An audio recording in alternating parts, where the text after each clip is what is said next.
Many in harness racing have a family background in the sport. Well, we have the story of a father and son who are creating their own successful family legacy, and they could make Hambletonian history as Team Allen.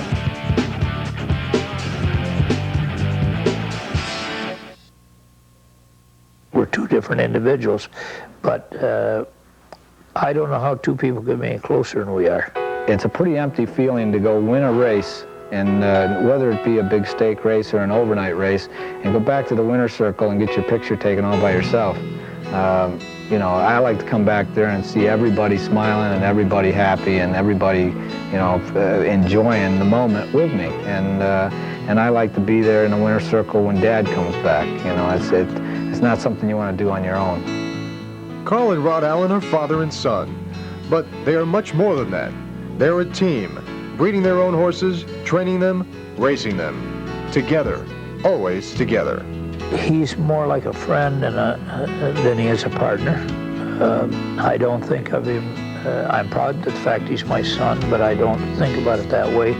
He's an individual, and he has ideas. I've been doing it for a little while now, almost 20 years, and I come up with a lot of new ideas too, and he's open-minded enough to listen to those, and we try to put something together, or a game plan with every horse and every race.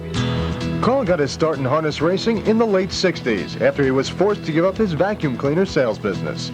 He had long been competitive, though, boxing in the Army during the Korean War, and for 10 years racing motorcycles professionally.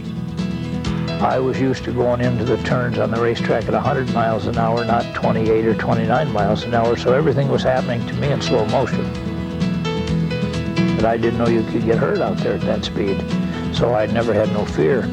And I think from that point on, I kind of felt that I could compete. Rod also got a late start. In 1979, he quit running a pizzeria to join his dad full-time. In the food business, you don't get the same feeling that you get one-on-one with an animal. Now, 20 years after Carl and Rod joined forces, they have a thriving business. And next Saturday, they could make harness racing history by becoming the first father and son since 1985 to drive against each other in the Hambletonian. Hopefully this is a year that we'll get far enough to get in the same race in the big one. It would be a great feeling of accomplishment to have gotten two horses that we own there, and then to have trained a son to come along and have him learn to come along to get to that level. That's the ultimate of harness racing. To have two horses in there is unreal. This Saturday, in one elimination, Rod will attempt to qualify his horse, CR Renegade, while Carl, aboard CR Commando, will race in the other elimination. If they both qualify for next week's final, would it make a difference to them who won? Yeah, it would. I want the best horse to win, and hopefully it's going to be me, my horse. It would be an honor, yes, but it would give me more satisfaction to see Rod win it than it would to see me win it. Carl has been married 48 years and is the father of 4 boys. The fact that the 69-year-old is still racing at all is a miracle. 2 years ago, Carl had open heart surgery. I told my family, don't feel bad for me if I don't come out of this, because I've lived every day doing what I want to do.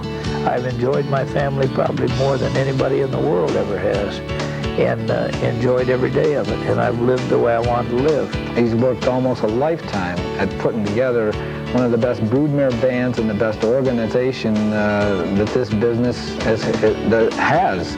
People with a lot of money leave buildings. They leave memorial parks as a momentum when they're dead.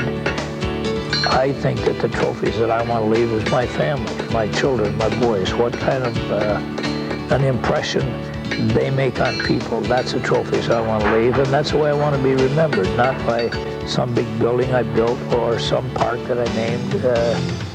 I want them to remember my boys, and through them remember me. Well, Carl Allen is currently dealing with 3 broken ribs he suffered in a training accident last Thursday. But Carl spoke to us and said, I used to rodeo, so I've been in a lot worse shape. The doctors don't want me to drive, but I don't pay attention to them. They don't know how I feel. Well, we spoke to Carl this morning, and he said he's feeling a lot better, and he can't wait for that opening whistle to blow. Good luck, Carl. This is the Inside Track.